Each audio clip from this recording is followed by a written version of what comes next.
used a magnifying glass to look through his wedding photos. It turns out that his wife's fingers are making the sign of the cross. This means that his wife's wedding vows are completely false. So he approached his wife, wanted to take her on a trip together, but his wife panicked and said she had an operation to do. Looking at her uncharacteristic behavior, Jack is even more certain of his thoughts. I'll cross my fingers for you.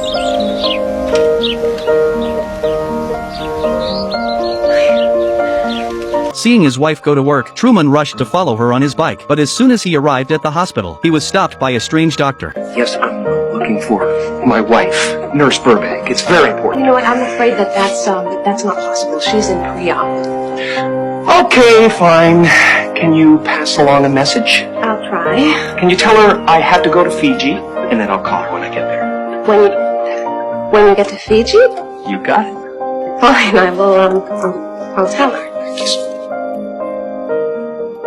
After successfully tricking him, Truman turned around and rushed in, but in the next second, the patients and staff in the hospital were very cooperative and began to block Jack. Having managed to shake off the crowds, he finally made his way to the operating theater where his wife was. Seeing these doctors who were only performing, Jack was stunned. It turned out that even his wife's identity as a doctor was a fake. Leaving the hospital, Jack makes a decision. He's off to Fiji to find his first love, Ellie. However, the travel agent told him the soonest could get a ticket was a month later. Jack had no choice but to choose other means of transport, but after he managed to get a bus ticket, the bus also coincidentally broke down, so Jack soon realized that there is a force that keeps stopping itself from leaving. Returning home, Jack called his wife to the car and instructs her to look in the rear view mirror. That in just a moment, we will see a lady on a red bike, followed by a man with flowers, and a Volkswagen Beetle with a dented fender.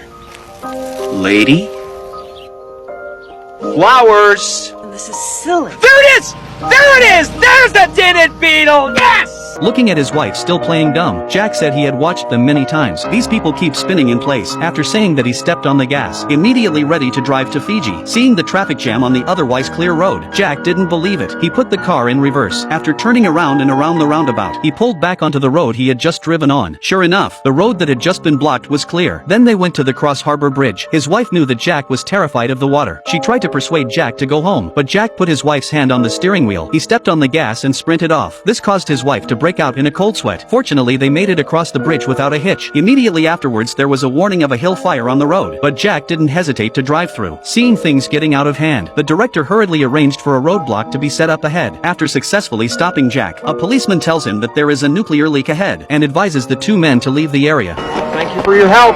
You're welcome, Sherman. Hearing the stranger call out his name, Jack immediately realizes that this is still a scam.